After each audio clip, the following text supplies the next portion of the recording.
بسم اللہ الرحمن الرحیم الحمد للہ رب العالمین وصلی اللہ علی اشرف الانبیاء والمرسلین وعلی آلہ واصحابہ اجمعین ومن تبعہم باحسان الی یوم الدین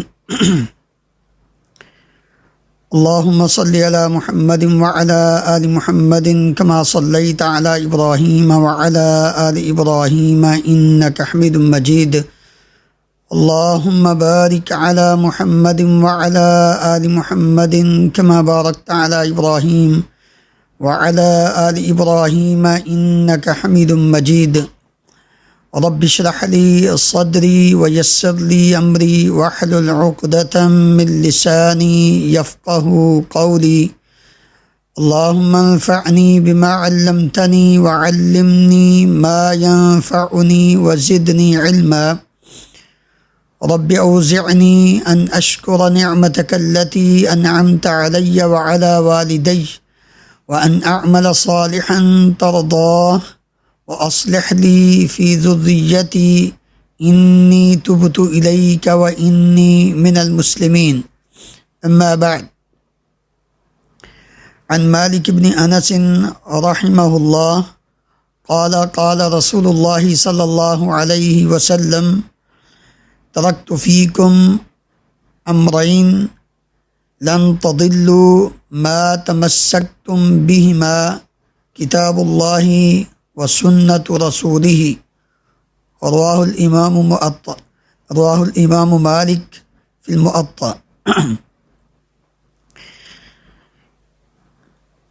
امام مالک رحمہ اللہ اپنی کتاب موطأ میں نبی کریم صلی اللہ علیہ وآلہ وسلم کی کتاب و سنت کے متعلق ایک وصیت نقل فرما رہے ہیں کہ آپ صلی اللہ علیہ وسلم نے کتاب و سنت کے متعلق وصیت ایک فرمائی تھی۔ رسول اللہ صلی اللہ علیہ وآلہ وسلم نے فرمایا ترکت فیکم امرین، میں تم میں دو چیزیں چھوڑ کے جا رہا ہوں، لن تضلوا، ہرگز تم گمراہ نہیں ہوگے، ما تمسکتم بہما، جب تک تم ان دونوں کو مضبوطی سے تھامے رکھو گے، کتاب اللہ، ایک اللہ تعالیٰ کی کتاب، و سنت رسولہ، اور دوسری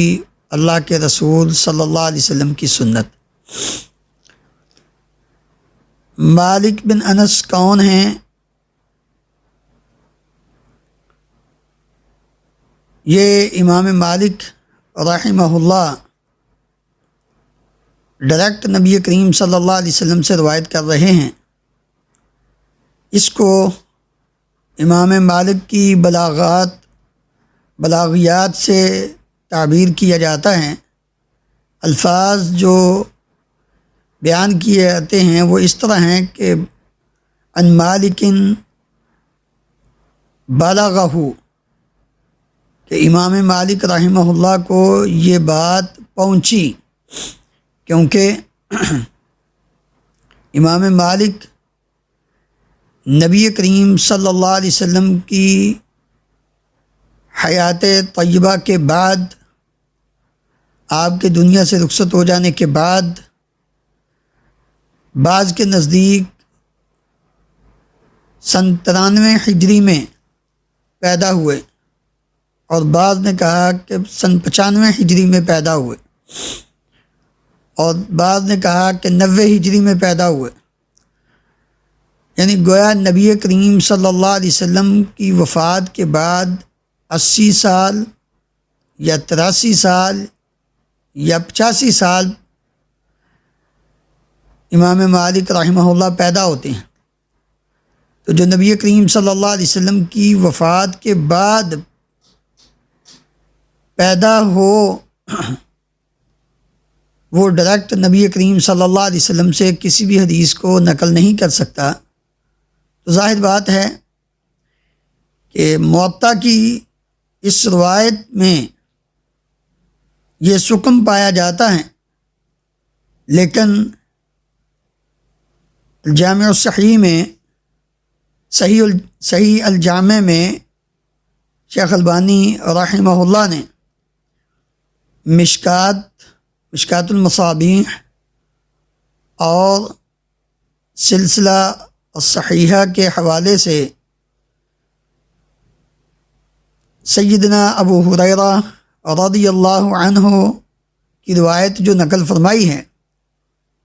اسے صحیح قرار دیتے ہوئے اس کے الفاظ تھوڑے سے مختلف ہیں، لیکن مفہوم ایک ہی ہے کہ ابو ہریرہ رضی اللہ عنہ بیان کرتے ہیں رسول اللہ صلی اللہ علیہ وسلم نے فرمایا ترکت فیکم شیئین، میں تم میں دو چیزیں چھوڑی ہیں، لن تضلوا بعدہما، ہرگز تم ان دونوں کے بعد گمراہ نہیں ہوگے، یعنی جب وہ دونوں چیزیں تمہارے پاس موجود ہوں گی تو تم گمراہ نہیں ہوگے، کتاب اللہ و سنتی، ایک اللہ کی کتاب چھوڑی ہے اور ایک اپنی سنت، میں نے اپنی سنت کو چھوڑا ہے، اور نبی کریم صلی اللہ علیہ وسلم نے فرمایا وَلَن يَتَفَرَّقَا حَتَّى يَرِدَ عَلَيَّ الْحَوْض، کتاب اللہ اور میری سنت یہ دونوں اکٹھے رہیں گے حتیٰ کہ میرے پاس حوض پہ بھی وارد ہوں گے، حوض کوثر پر بھی یہ دونوں اکٹھے جس کے پاس ہوں گے وہی شخص میرے پاس پہنچے گا۔ دوسرے الفاظ میں اس حدیث کا مفہوم اگر ہم اس طرح سمجھیں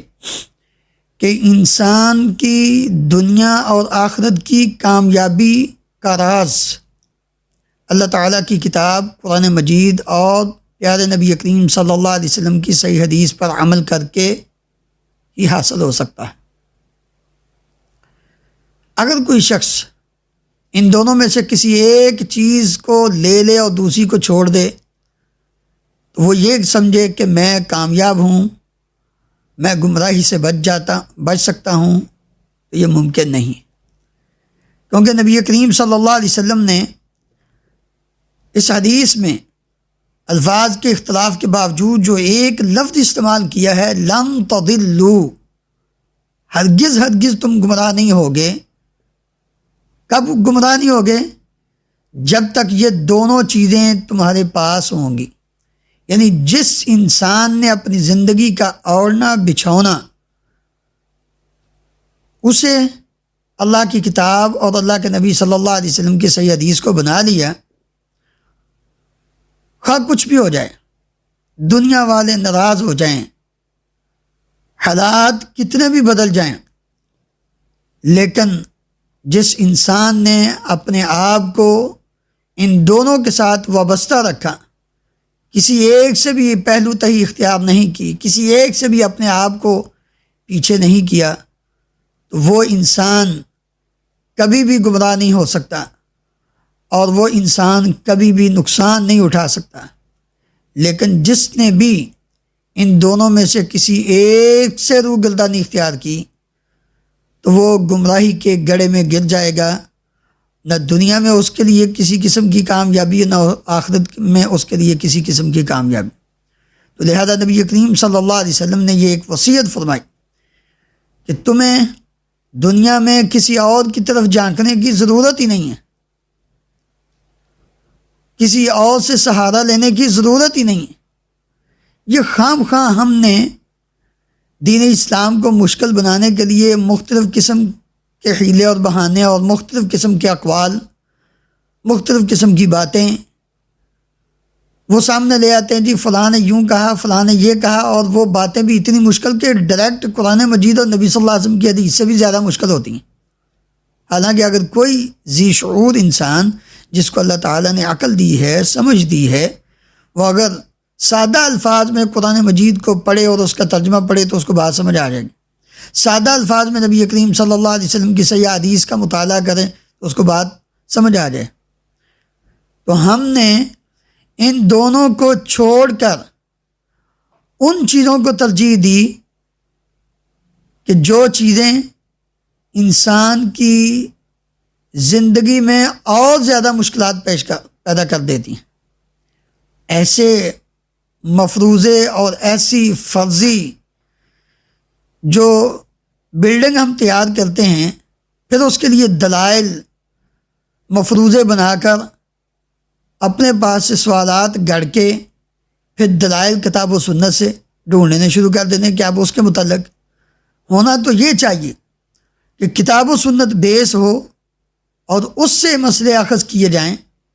نبی کریم صلی اللہ علیہ وسلم کی صحیح حدیث وہ اصل ہو، اس میں غور و فکر کیا جائے کہ ہاں واقعتاً اس سے یہ بات ثابت ہو رہی ہے، قرآن مجید کی آیت پر غور کیا جائے کیا واقعی اس سے یہ مسئلہ ثابت ہو رہا ہے، نہ کہ ہم پہلے اپنے دماغ میں ایک چیز کو فٹ کر لیں اور کہیں کہ اب اس کے متعلق دلائل ڈھونڈیں۔ یہ سراسر نا انصافی ہے اور نبی کریم صلی اللہ علیہ وسلم کی اس وصیت کے منافی ہے۔ تو اس لیے آج کے اس مختصر درس میں، آج کی اس مختصر حدیث میں ہم نے جو بات اپنے دل و دماغ میں مضبوط کرنی ہے وہ یہ ہے کہ ہمیں اپنی زندگی میں خواہ کچھ بھی ہو جائے، اپنی کامیابی کے لیے، اپنی دنیا اور آخرت کے فائدے کے لیے صرف ایک ہی کام کرنا ہے کہ ہم نے سب سے پہلے اللہ تعالیٰ کی کتاب کے ساتھ اپنے تعلق کو مضبوط کرنا ہے۔ اور پھر یہ موقع بڑا اچھا ہے رمضان المبارک کے اندر، خاص کر انسان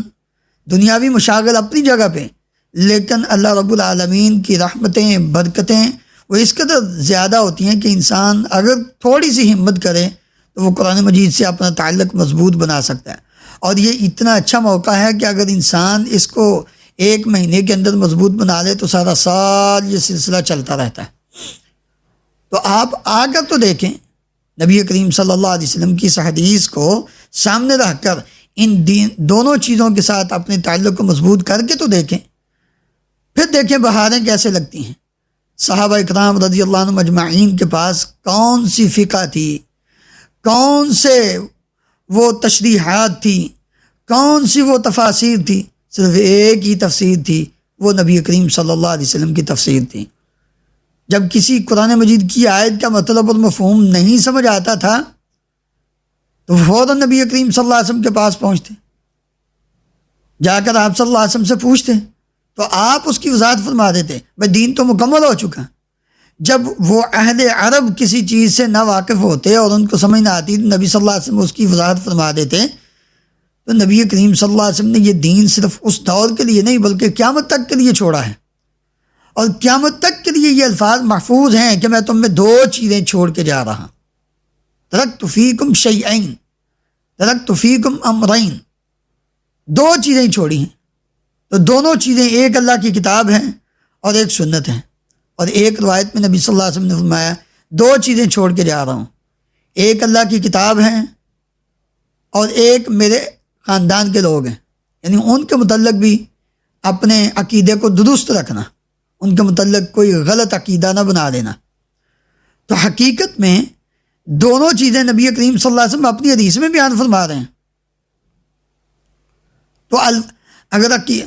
آپ کے اہل خانہ یا آپ کے خاندان عطرت جو فیملی ہے، جو خاندان ہے، قبیلہ ہے، اس کے بارے میں اگر نبی صلی اللہ علیہ وسلم نے بات کی ہے تو وہ بھی تو حدیث ہی ہے۔ تو حدیث کو قرآن مجید کے ساتھ مضبوطی سے تھامنا یہ اصل کامیابی ہے۔ جس نے بھی یا قرآن مجید کے اندر اپنی مرضی کی یا نبی کریم صلی اللہ علیہ وسلم کی حدیث کے اندر اپنی مرضی کرنے کی کوشش کی تو وہ انسان دنیا میں بھی ناکام ہوا اور آخرت میں بھی ناکام ہوا۔ صحابہ اکرام رضی اللہ عنہم اجمعین کی کامیابی کا ایک ہی راز ہے کہ انہوں نے جب اللہ کا فرمان سنا تب بھی اس کے سامنے اپنے آپ کو جھکا دیا، اور جب نبی کریم صلی اللہ علیہ وسلم کا فرمان سنا تو پھر بھی سر تسلیم خم کر لیا۔ اور جس طرح انہوں نے اپنی کامیابی اور کامرانی ان دونوں چیزوں میں تلاش کی، ڈھونڈی اور ان کو مل گئی، اور دنیا میں ہی رضی اللہ عنہم ورضوا عنہ کا لقب حاصل کر کے دنیا سے گئے ہیں، تو اسی طرح آج کا مسلمان بھی ان دونوں چیزوں میں اپنی کامیابی کو ڈھونڈ سکتا ہے، اور اپنے لیے بھی رب العالمین کی طرف سے اسی چیز کا اعلان وہ سن سکتا ہے کہ اللہ بھی اس سے راضی اور وہ اللہ سے راضی۔ اللہ تعالی ہم سب کو نبی کریم صلی اللہ علیہ وسلم کی اس وصیت پر کہ میں تم 2 چیزیں چھوڑ کے جا رہا ہوں، ان دونوں کو مضبوطی سے تھامے رکھنا. جب تک تم ان دونوں کو مضبوطی سے تھامے رکھو گے گمراہ نہیں ہوگے، حتیٰ کہ ان دونوں کے ذریعے تم